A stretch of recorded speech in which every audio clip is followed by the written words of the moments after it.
Shalom del Kol Israel. Shabbat Shalom para mis hermanos y amigos de la fe. Shabbat Shalom.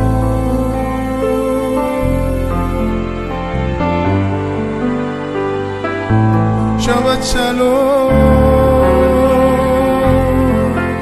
Ki misión Tetze Torah, Ki misión Tetze Torah, Udavar Adonai mi Yerushalayim. Shabbat Shalom, sean todos bienvenidos a la introducción de la porción semanal de la Torá. Udavar Adonai mi Yerushalayim. Baruch Shenatan Torah Torah, Baruch Shenatan Torah Torah, Le'amo Israel Mikedushato, a través de Yeshua. Shabbat Shalom a todos, buenas noches, sean todos bienvenidos una vez más a este su programa de los viernes, la introducción de la porción semanal de la Torá. Quien les habla, su amigo y hermano en el Mesías, el Roé Ricardo Mojica. Somos el Ministerio Mesiánico Internacional Directo al Corazón, anunciando la restauración de Israel y de todas las cosas. Declara la Escritura: los hijos de Israel guardarán el Shabbat, cumpliendo con él de generación en generación, siendo este un pacto perpetuo, una señal entre el pueblo de Israel y yo, porque en 6 días Elohim creó los cielos y la tierra, y en el 7º día descansó. El Shabbat es el día más importante de la semana, y por eso cada viernes tenemos una cita con nuestro Creador en lo que es la introducción de esta porción semanal de la Torá. Por eso Parashá significa porción. Recuerde siempre visitar nuestra web www.ministeriodirectoalcorazon.com. Ahí en nuestra web usted tiene todo lo que necesita saber para conocer el contexto de las raíces hebreas de nuestra fe. De igual manera, suscríbase a nuestro canal Raíces Hebreas de la Fe, que ahí tiene todos los videos. En la página web www.ministeriodirectoalcorazon.com usted tiene todo lo que necesita para saber el contexto de las raíces hebreas. Ahí tiene los mensajes en audio, ahí usted puede saber quiénes somos, qué estamos haciendo, tiene una emisora, y ahí esta página tiene el blog de la Parashá también, que puede estudiar también, ¿verdad?, la porción semanal, que es la que estamos estudiando ahí. Y también ahí tiene cómo entrar a nuestro canal Raíces Hebreas de la Fe. Usted se suscribe al canal y usted va a poder ver ahí todo lo que nosotros estamos haciendo para que se mantenga conectado. Así es que usted se suscribe ahí al canal dándole clic en suscripción, y ahí usted va a poder recibir todas nuestras transmisiones en vivo.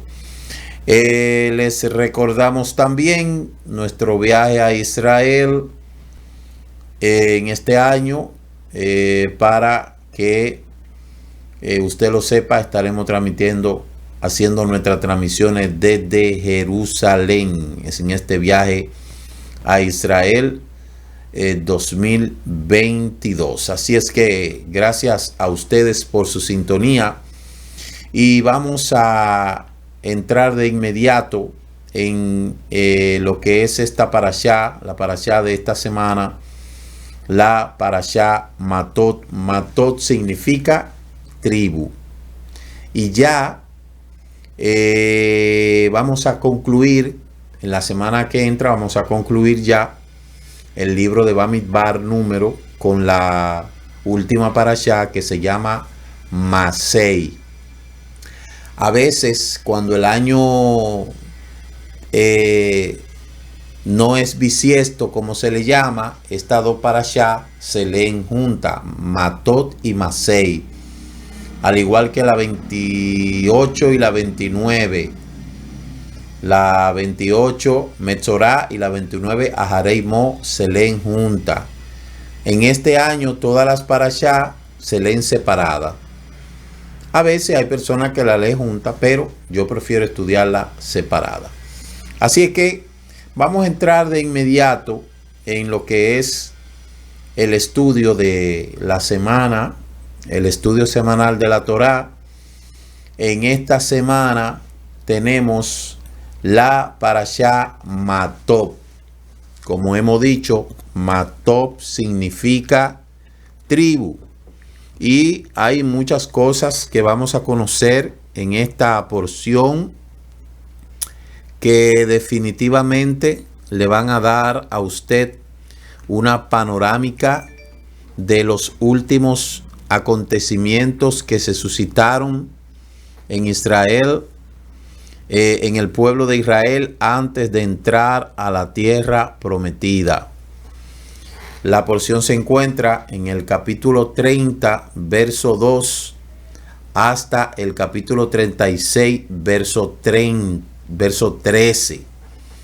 Así es que recitemos la Berajá.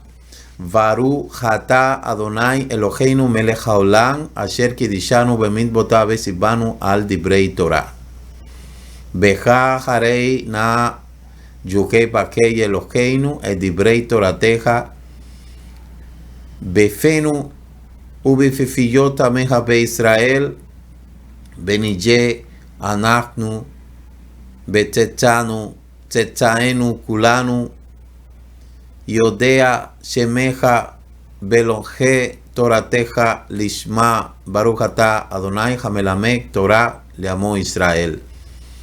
Bendito eres, eterno Elohim soberano, Rey del universo, que nos has santificado con tu mandamiento, nos ha dado tu Torah. Permite que tu Torah sea implantada en nuestro corazón. Vamos a entrar con lo que es el Maftir. El Maftir es, como hemos dicho en otras ocasiones, como la parte central, donde habla en esta ocasión en el capítulo 36 del día al 13. Dice: las hijas de Zelofejá hicieron con Yuhei Bajei, le había ordenado a Moshe, Malchá, Tichná, Ogla, Milcán y Noach, todas se casaron con hijos de los hermanos de su padre, hijos de los hermanos de su padre.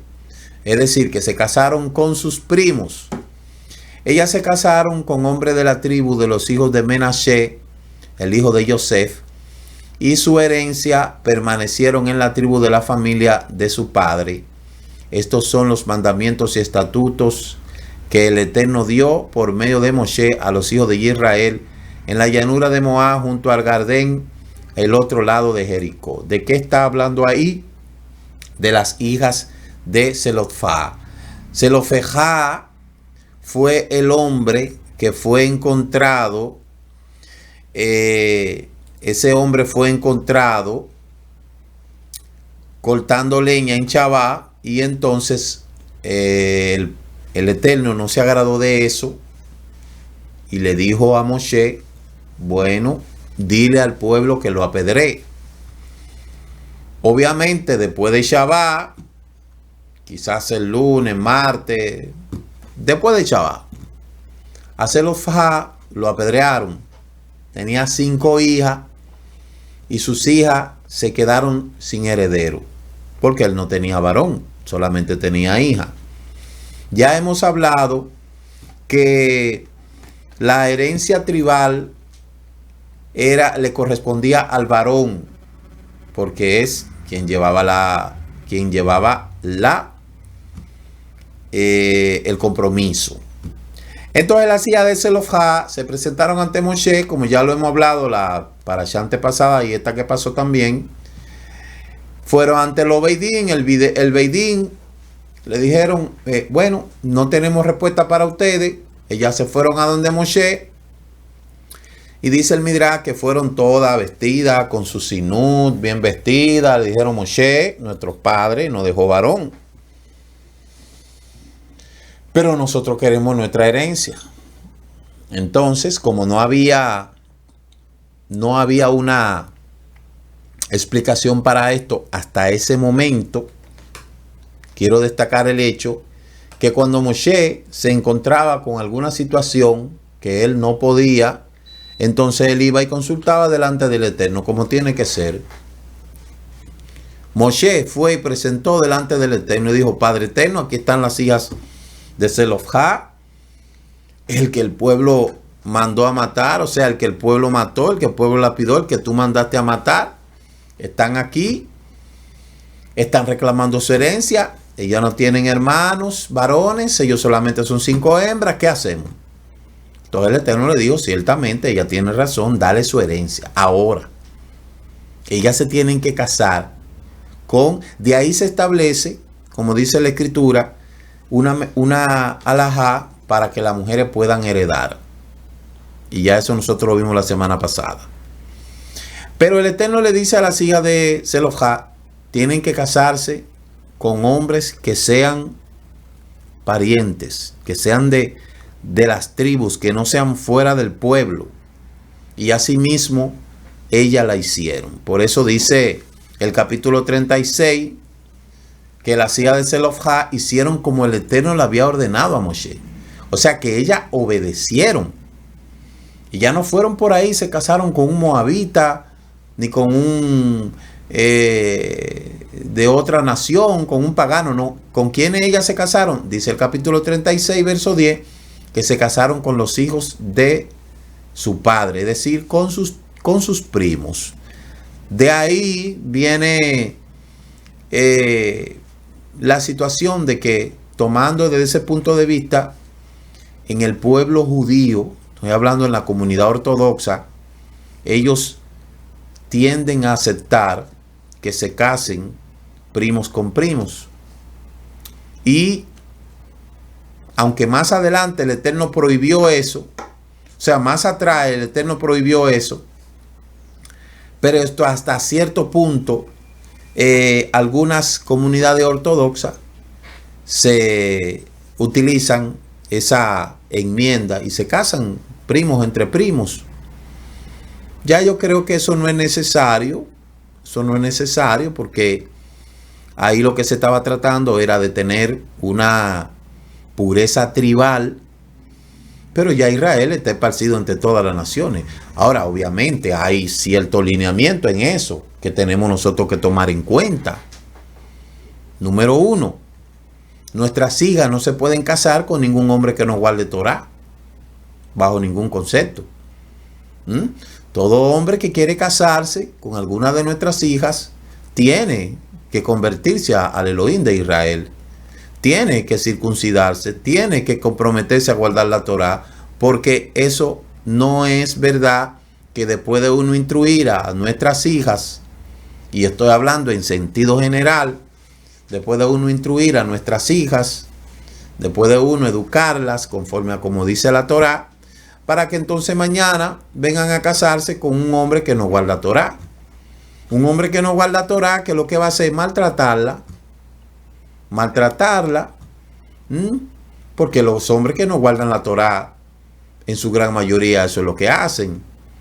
No van a tener responsabilidad para con sus hijos, no van a criar a sus hijos en el temor de la Torah. Entonces la idea es que las hijas se casen con hombres que guarden Torah y que los hijos se casen con mujeres que guarden Torah, para entonces nosotros salvaguardar una generación, la generación que viene, porque si seguimos cometiendo el mismo error, imagínense.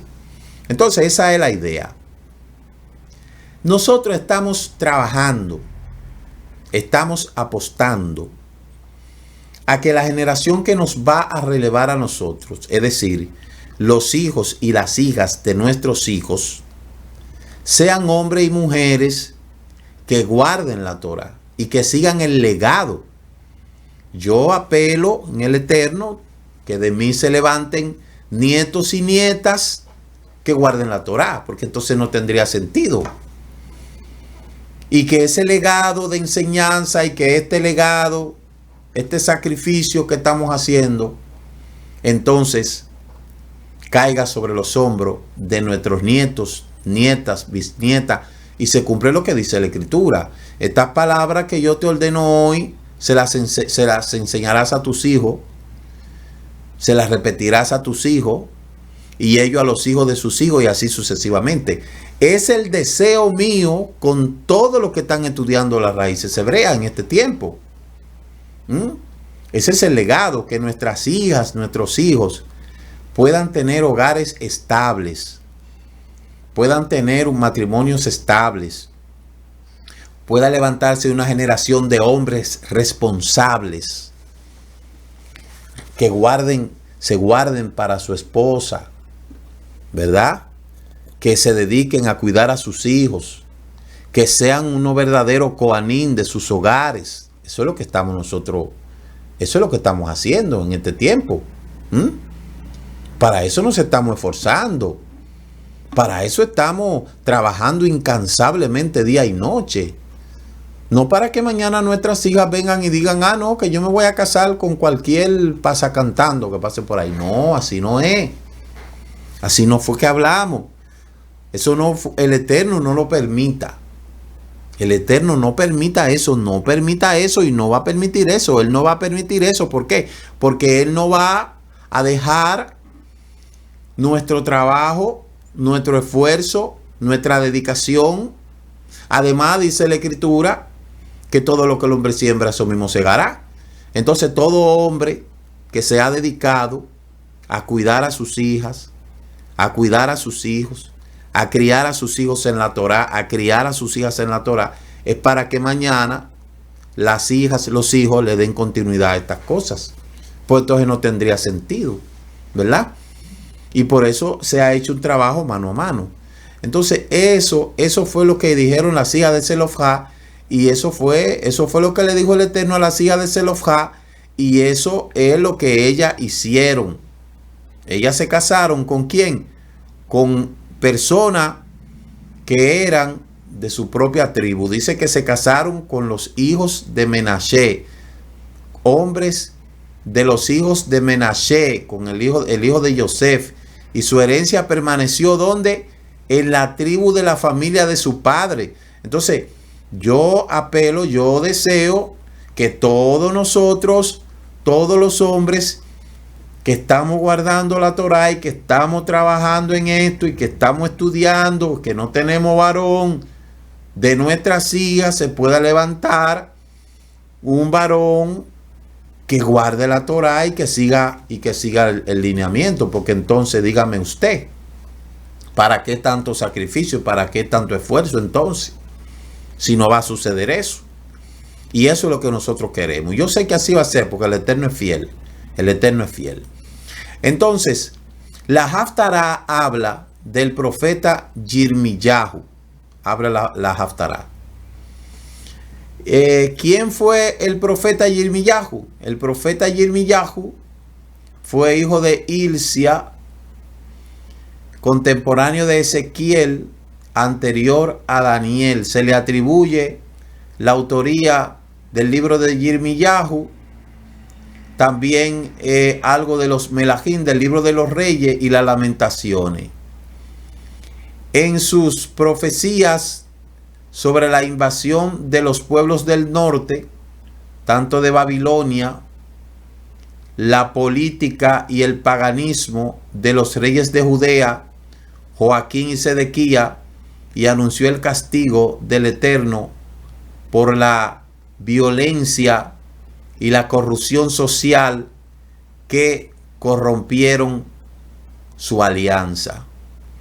Entonces, de acuerdo a la tradición askenazi, esta es la primera de las tres haftará de reprensión que proceden al aniversario de la destrucción de Jerusalén.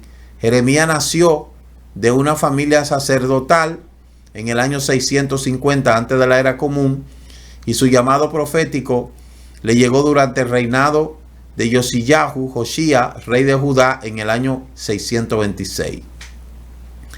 Él fue testigo de la caída de Nínive y de la aniquilación del imperio asirio en el 606. La muerte de Josías, un rey justo, ocurrió en el año 605 y tuvo un impacto muy grande para él y para la nación. Él vivió a través de 2 estados de sitio que sufrió Jerusalén en el 597 y en el 586, con la consecuencia de la destrucción del estado judío y la cautividad de la mayor parte de la población de los ríos de Babilonia. La palabra de Jeremías, hijo de Hilcá, uno de los principales cobanín que habitaban en Anatot, en la tierra de Benjamín, a quien vino palabra del Eterno por primera vez en los días de Josías, hijo de Amón, rey de Judá, en el 13º año del reinado. Entonces mañana la persona que tiene a su cargo la Haftará le va a estar hablando más de eso. Pero Jeremías fue un profeta que sufrió en carne viva lo que el pueblo hizo. Jeremías sufrió, por eso se le llama el profeta llorón. Yirmiyahu sufrió en carne viva y sufrió fuertes tormentos. En una ocasión lo metieron hasta en una cisterna. Eso es para que usted vea que nadie de lo que ha hecho la voluntad del Eterno nunca ha sido fácil. Nunca ha sido fácil para aquel que quiere obedecer la voluntad del Eterno. Nunca en la vida. Aquel que quiere agradar al Eterno, nunca ha sido fácil llevar este mensaje. Absolutamente, nunca ha sido fácil. El profeta Yirmiyahu fue un profeta que sufrió, padeció, lloró, sintió en carne viva lo que fue el cautiverio. Y él mismo fue cautivo. Entonces, nadie de que se proponga hacer la voluntad del Eterno va a ser fácil. Van a venir pruebas, oposiciones, van a venir situaciones difíciles a su vida, pero adelante, que los sufrimientos que pasamos no se puede compartir, no se puede comparar con la acabó del Eterno que va a venir. Entonces, todo el que ha intentado obedecer la voluntad del Eterno va a padecer persecución. Dicho esto, concluimos con lo que es el Maftir y la Haftará. Entonces, entrando en el resumen de las Aliyah, el capítulo 30 del 2 al 3 habla de que Moshe habló con los líderes de la tribu de los hijos de Israel y le dijo: esto es lo que ha ordenado el Eterno. Si un hombre formula una promesa al Eterno o se compromete con un juramento a abstenerse de alguna cosa, no profanará su palabra y obrará conforme a todo lo que haya salido de su boca. La parashá empieza hablando de las promesas, los votos y las promesas. De eso habla la parashá. ¿De qué? De que uno tiene que cumplir su promesa. La importancia de cumplir las promesas. Dice Deuteronomio 23:21. Cuando hagas un voto al Eterno tu Elohim, no tardarás en pagarlo, porque el Eterno tu Elohim ciertamente te lo reclamará. Sería pecado en ti, sin embargo, si te abstienes de hacer un voto, no sería pecado en ti. Lo que salga de tu labio cuidará de cumplirlo, tal como voluntariamente has hecho voto al Eterno tu Elohim, lo cual ha comprometido con tu boca. Mire, señores, la parashá Mató comienza mencionando la prohibición de formular una promesa sin tener intención de cumplirla. Por ahí comienza. Oiga bien,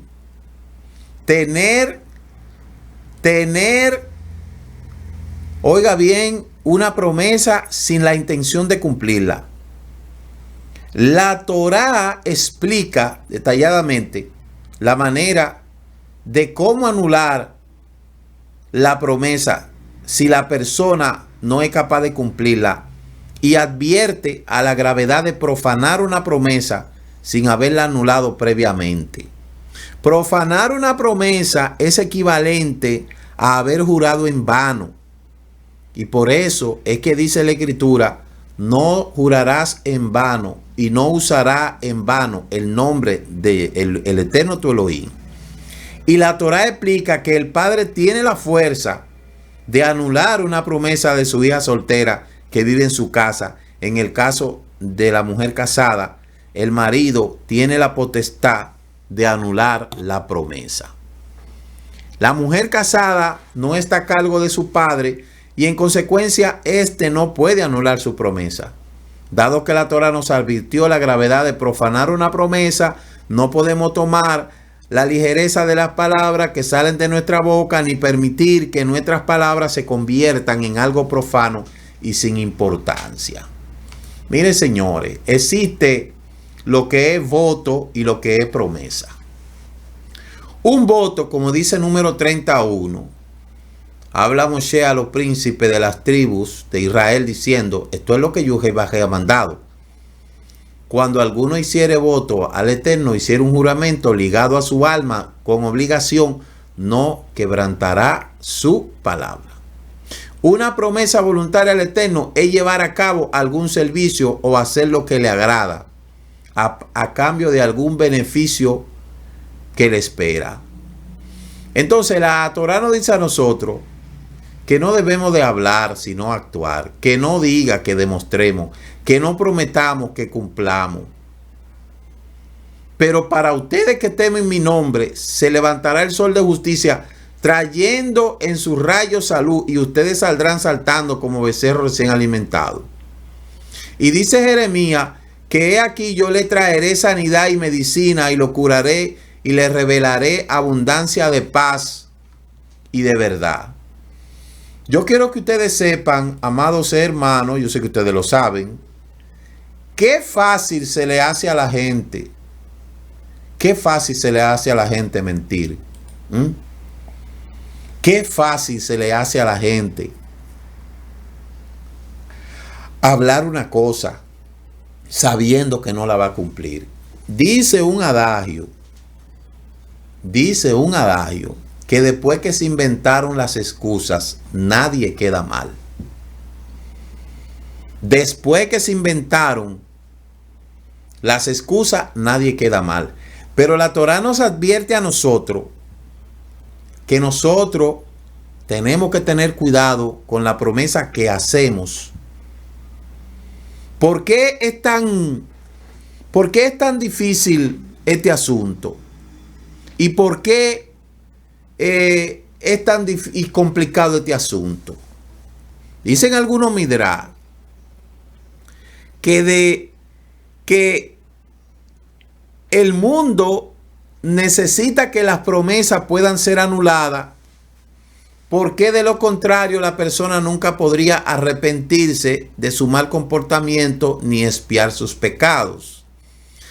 La palabra del Eterno y sus decretos son como una promesa, y si la persona no puede anular los decretos divinos a través de su plegaria y del arrepentimiento, el mundo se destruiría. Aquí está hablando cuando usted hace una promesa que usted no la...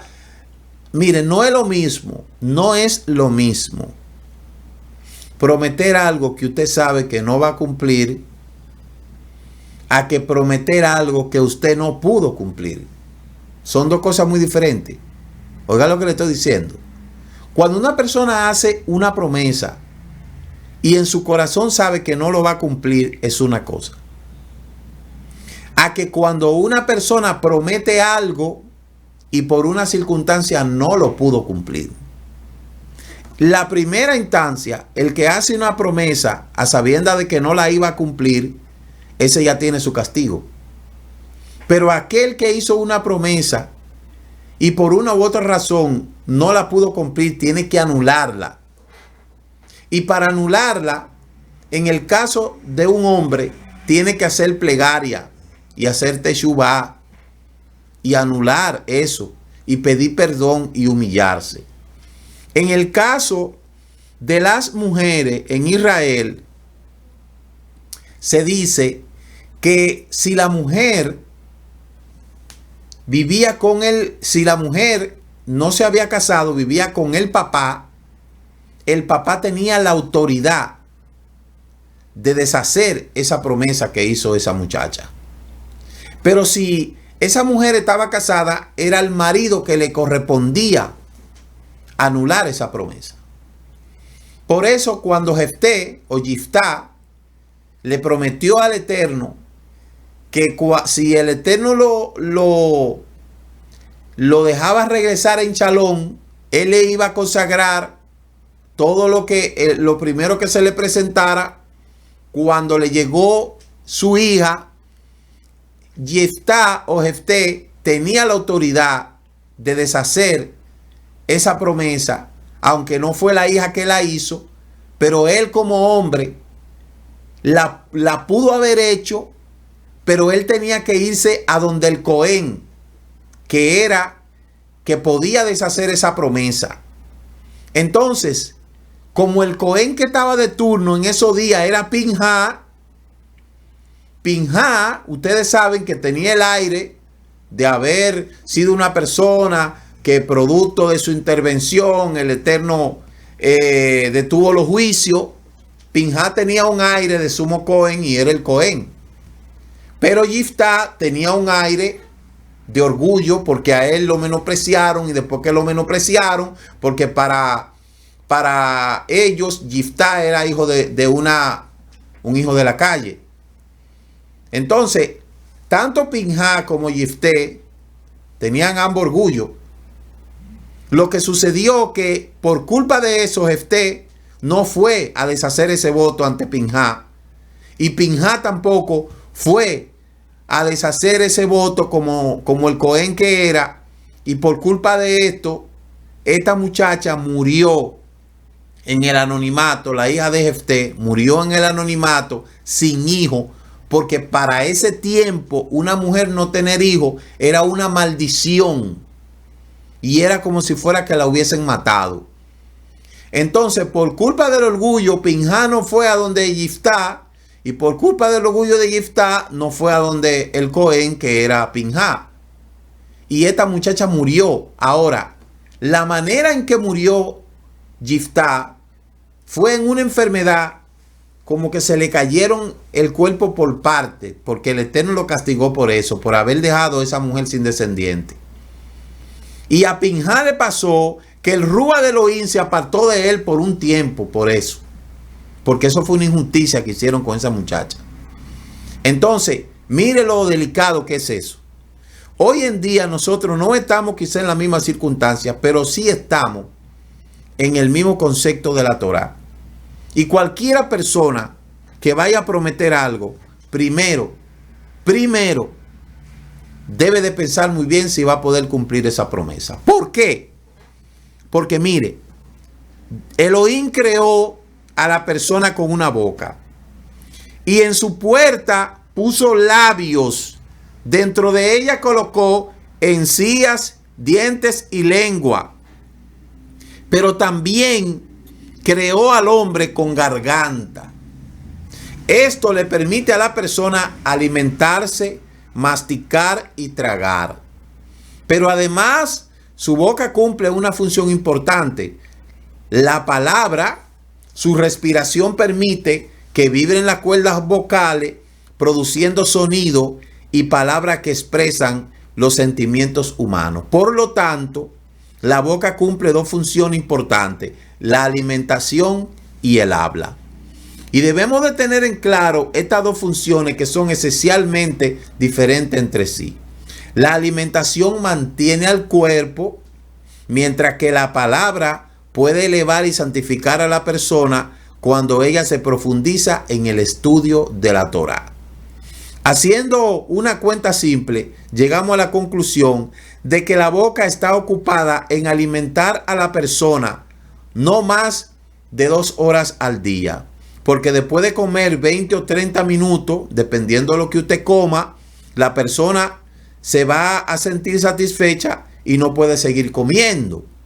El resto de las horas del día, la boca puede ocuparse del estudio de la Torá, elevándose espiritualmente, santificándose por sus palabras, y también existe la posibilidad de santificar el habla, evitando calumnias, comentarios innecesarios que impurifican y que debilitan la boca. Haciendo un voto de silencio, la persona puede purificar su boca y elevarse espiritualmente.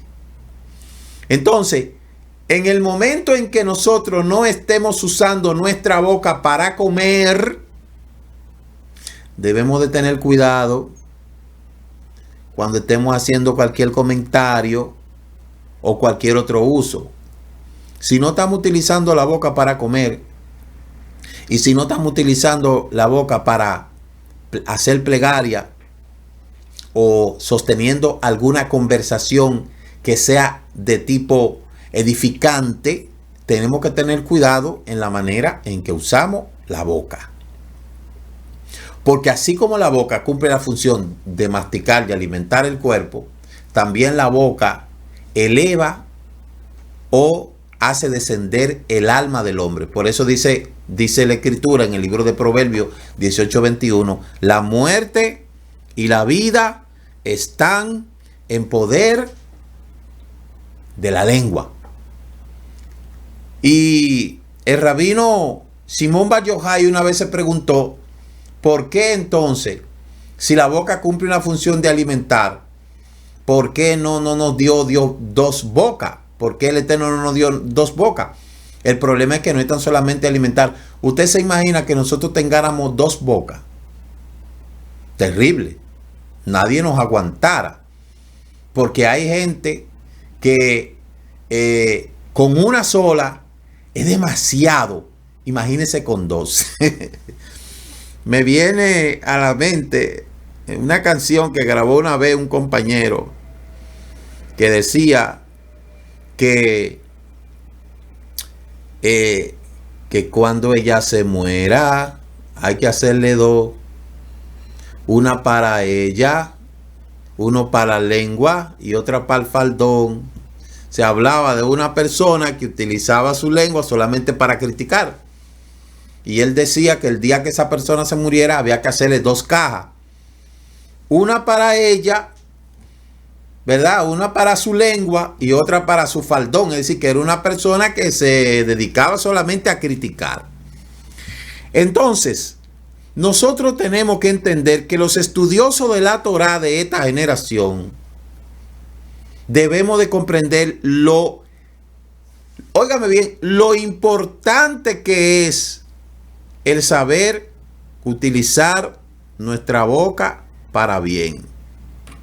Los estudiosos de la Torá de las generaciones pasadas eran como una piedra pesada que una vez que la colocaban en un lugar no se mueve de allí. Y los sabios de otras generaciones, cuando profundizaban en el estudio de la Torá y la Mishbot, lograban que esos Mishbot que estudiaban se asentaran sobre ello como una roca y la cumplían durante toda su vida. Mire, para nosotros, los que hemos comprendido este asunto, para nosotros, para aquel que ha comprendido este asunto, ya sabemos que en este mundo no hay satisfacción para nosotros. Nosotros vivimos un día a la vez. Para nosotros no hay satisfacción en este mundo, en el sentido de que nada de lo que este mundo ofrece, tras lo que van la mayoría del mundo, de la gente, eso a nosotros no nos atrae. Por lo tanto, debemos de guardar nuestra vida cada día. Y debemos de entender que mientras más nosotros cuidemos nuestra boca, nuestros labios, nuestras palabras, será mejor para nosotros en el mundo por venir. Mire, el conocimiento hace algo en usted, y es que le quita la venda. Y todo aquel que ha entendido este asunto de verdad, cuando mira de una forma vertical, de una forma horizontal a su alrededor, no le ve sentido a este mundo. Porque ya le perdió el amor al mundo. Le perdió el interés a las cosas que el mundo ofrece. A la vanidad. A el exhibicionismo. A todas esas cosas que el mundo va atrás. Ya cuando uno ha entendido este asunto, uno le pierde el amor al mundo. No le pierde el interés a las cosas que el mundo ofrece. ¿Qué puede ofrecer el mundo? Ya cuando uno ha comprendido la veracidad de la Torah, ya no hay nada que pueda atraer a uno, mire, ni dinero, ni fama, ni fortuna, absolutamente nada. Y uno entonces aprende a vivir el día a día, dependiendo del Eterno, mirando al invisible y caminando, teniendo cuidado de lo que uno hace, porque ya uno sabe que este mundo no ofrece nada como para que uno pueda cambiar lo que uno ha adquirido por lo que el mundo está ofreciendo. Entonces, por eso es que mientras más usted va estudiando, usted más se va recogiendo, más usted va saliendo. Y llegará un momento en que uno se va a sentir en un nivel que uno no quisiera estar ni siquiera en las redes sociales. Porque uno lo que quiere, según uno vaya, ¿verdad?, descendiendo de edad. Mientras más uno va descendiendo de edad, más uno se va recogiendo del mundo exterior, porque uno se está preparando para entrar en la promesa eterna. Entonces, la Parashá Mató, la Torah nos cuenta acerca de la venganza que tomó el pueblo de Israel sobre Madián por haberlo llevado a pecar, transgrediendo con relaciones prohibidas. Eso lo vamos a ver más adelante. Y de ahí entendemos que el Eterno entonces le da la mishvá de la purificación. Entonces le dice: he aquí, esta fue la causa de que los hijos de Israel, por el consejo de Bilán, fueran infieles al Eterno en el asunto de Baal Peor, por lo que hubo plaga entre la congregación del Eterno.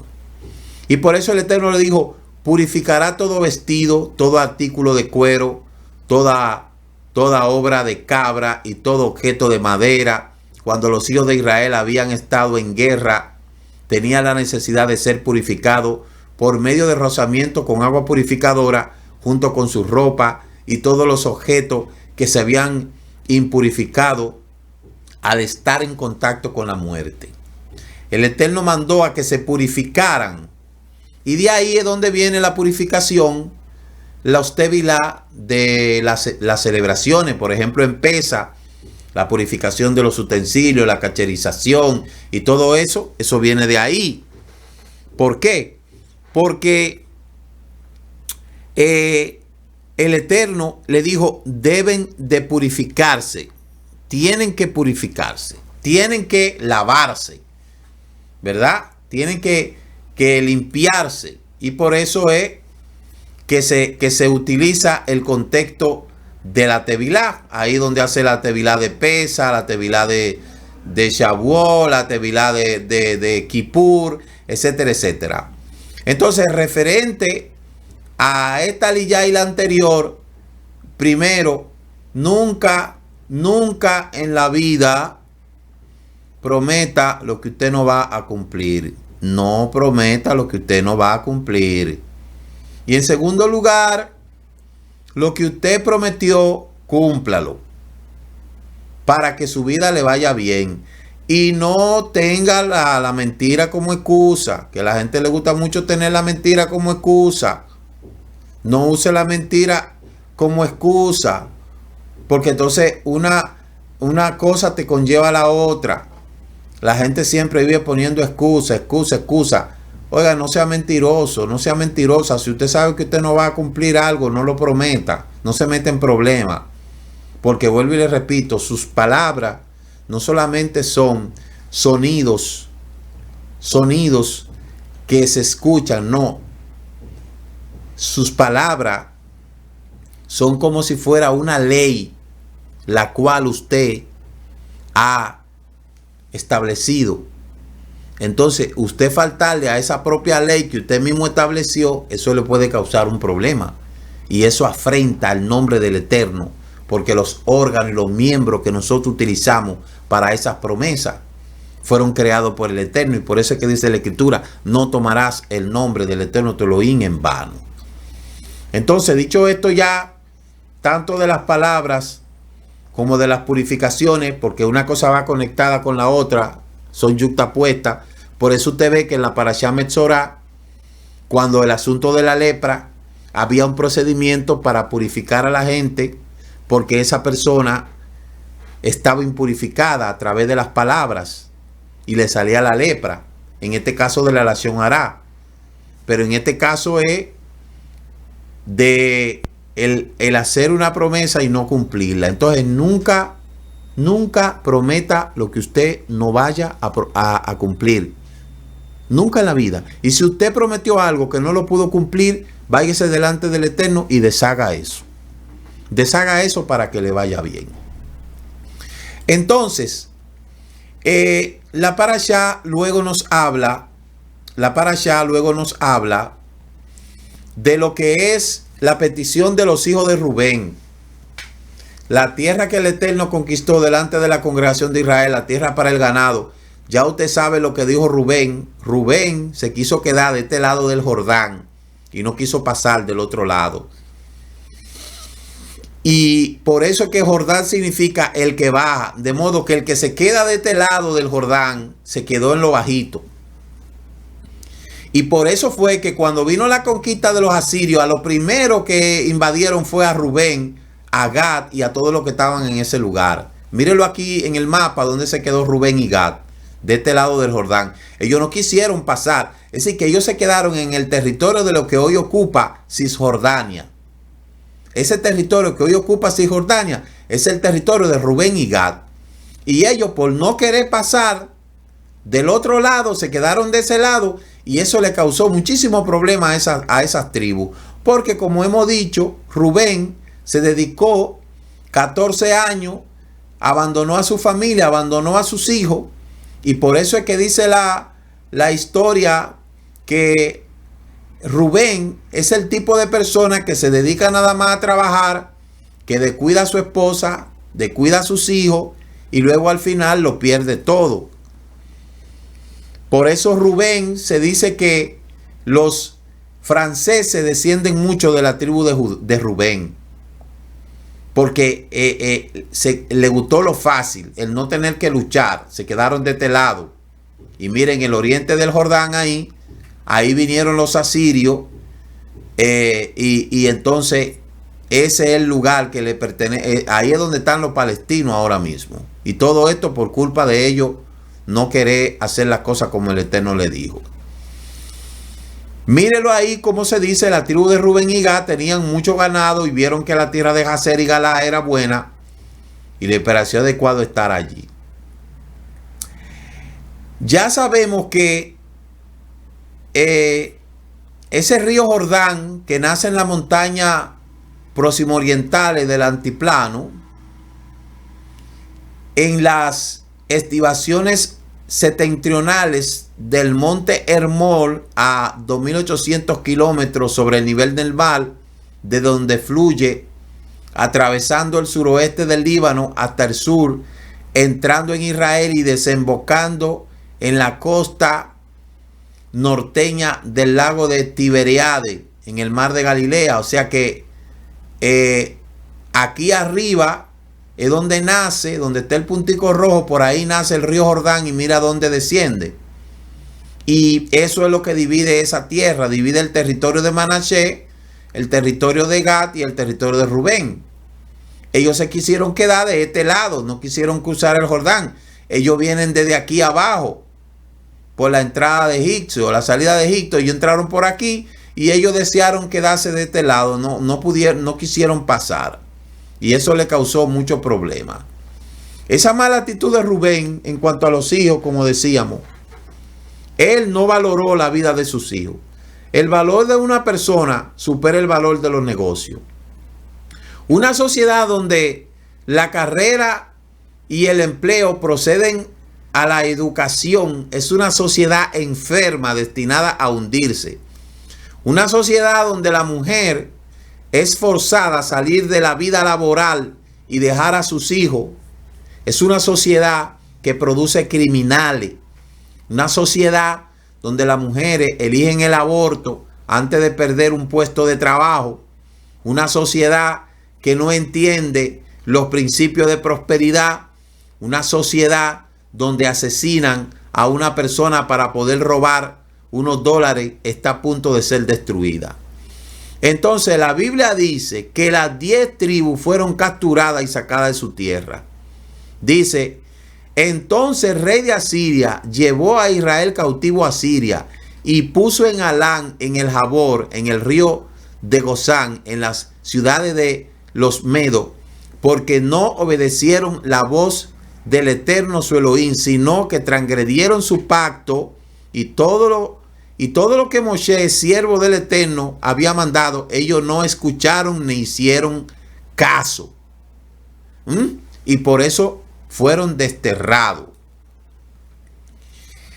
Por otro lado, le dice el Eterno, cuando entren a la tierra, expulsarán a los habitantes de la tierra, destruirán todas sus piedras grabadas, todas sus imágenes, demolerán sus lugares altos. Y según Rashi, la palabra hebrea que ha sido traducida como piedra grabada es Misquiotán, que alude a los templos paganos que normalmente tenían en el suelo cubierto de piedra de mármol, donde adoraban extendiendo sus manos y los pies. El Targum traduce como sus templos.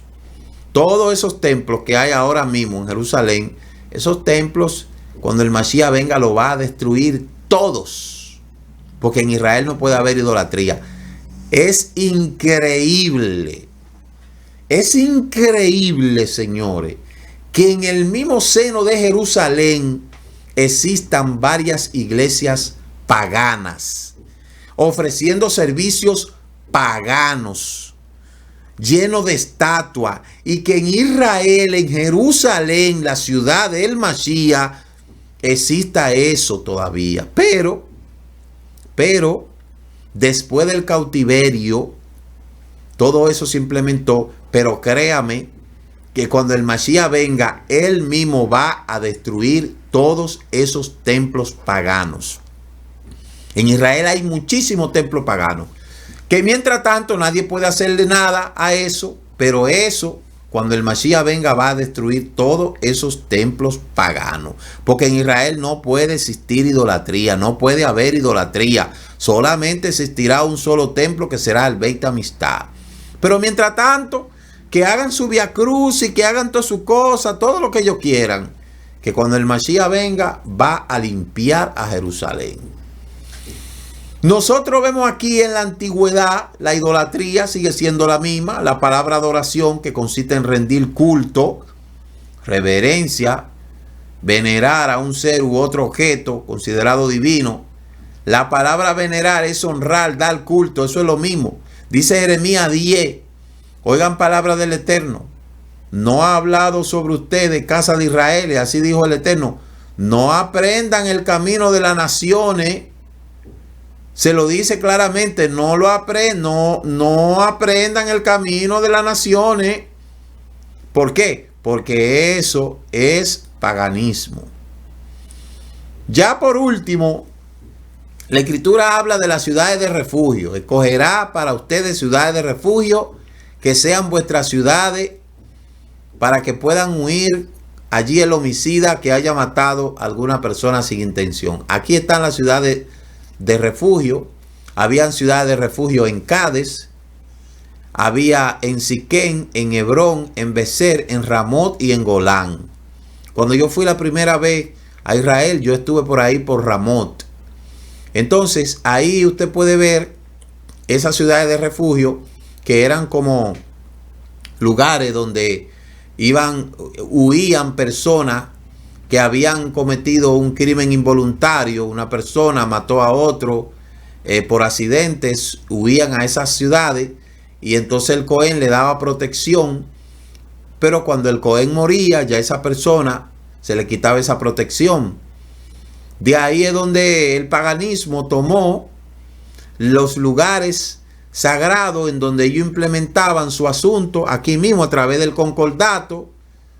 que hizo el presidente Trujillo, todos los lugares en donde existe una iglesia pagana, eso es tierra santa para ellos y eso es territorio del Vaticano, sin el Vaticano estar ahí. Eso es parte de la maldición del concordato. Pero mire probablemente de dónde se tomó eso, de las ciudades de refugio. Lo único que las ciudades de refugio de aquí que utiliza el paganismo no son ciudades de refugio, sino ciudades de destrucción. Porque en bastantes lugares de esos sitios que se creen que eran supuestamente dique sacro, ahí se han violado niños, como lo que pasó aquí en Higüey, en el centro San Francisco de Asís, camino a Boca de Yuma. Ahí se violaron más de 38 niños y niñas, y esto trajo como consecuencia que 138 presos después se quemaran en una cárcel y cantidades de personas fallecieran producto de toda esa aberración que se cometió en ese lugar. Y en todos los lugares del mundo hay cientos y miles de almas laceradas producto de que en esos lugares que el paganismo utiliza como si fuera suelo territorial del Vaticano, ahí se han acometido atropellos, violaciones, crímenes de lesa humanidad y un sinnúmero de cosas. Pero el Eterno va a barrer la idolatría de la tierra. Él la va a hacer. El Eterno va a destruir la idolatría. Estas ciudades del Vaticano no se comparan en nada con lo que son las ciudades de refugio que el Eterno implementó. Y eso es así. Esa es la verdad y eso es lo que nosotros tenemos que repetir porque esa es la verdad. Ya por último, aquí tenemos la petición de la silla de Zelofá que habíamos explicado al principio. El Eterno le ordenó a la silla de Zelofá que se casen con el que bien le parezca, pero deben de casarse dentro de la familia de la tribu de su padre, porque una hija debe de obedecer a su padre. Y así fue, y así ella implementaron esa alajá, y de esa manera se asentó un precedente donde las mujeres sí pueden heredar. Concluyendo, aquí usted puede ver la división de la tierra para que no le quepa a nadie duda de que esa tierra le pertenece a Israel. Yo no veo en ningún lugar aquí donde dice Palestina, no lo veo. No veo a Palestina aquí. Yo no lo veo por ningún lugar. Y esos son dos mapas antiguos. Y al que le quepa duda, que lea el capítulo 33, verso 53. Tomarán posesión de la tierra que habita y habitarán en ella. Porque yo se la he dado, la tierra para que la posean.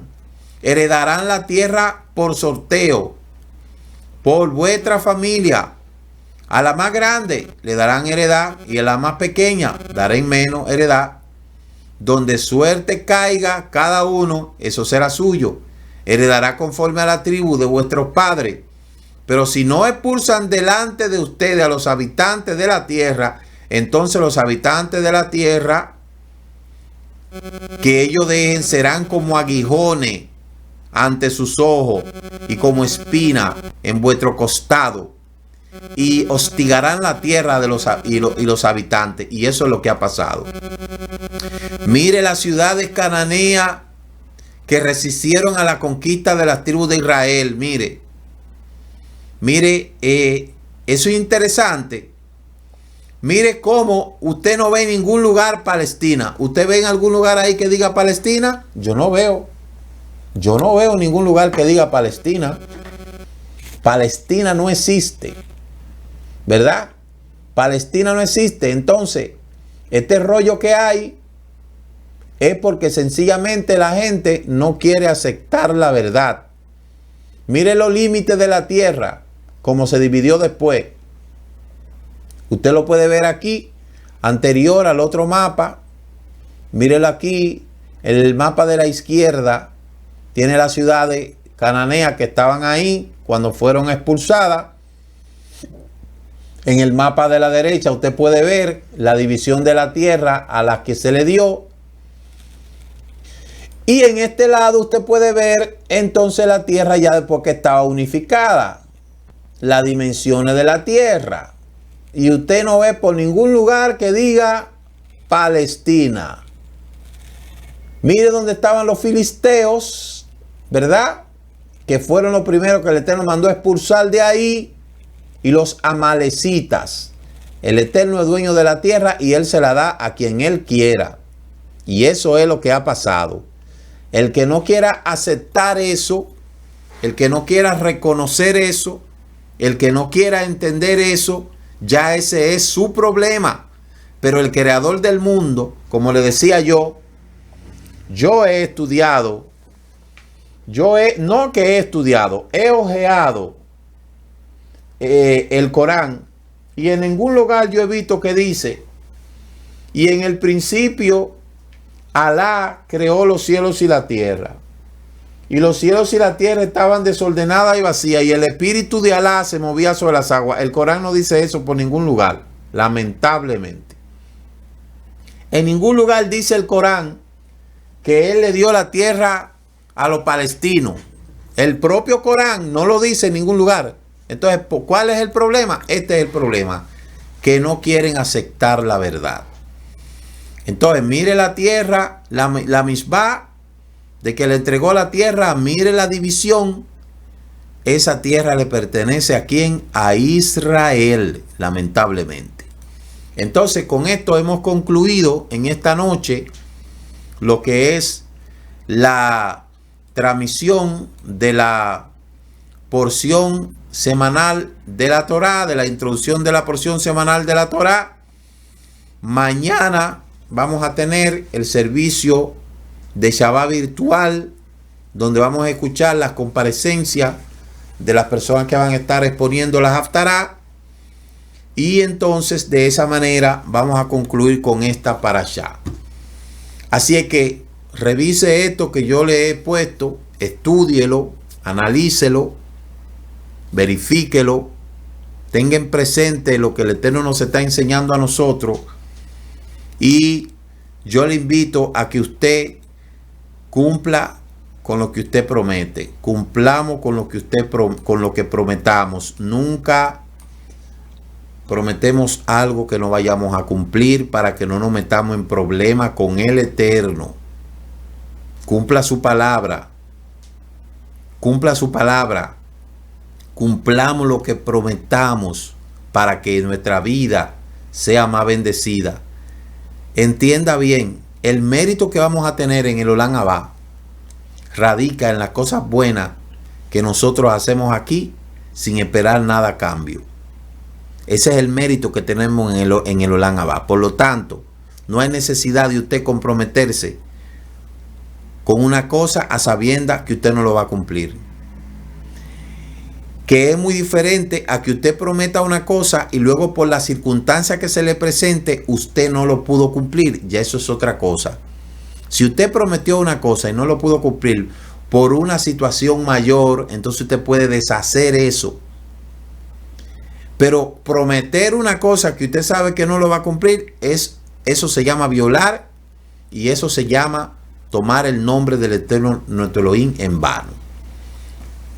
Uno le da el consejo, uno lo enseña, uno le dice a la gente, y ya es cada cual el responsable de administrar lo que dice y lo que hace, y el Eterno de juzgarnos. Shalom, shalom, y nos vemos mañana.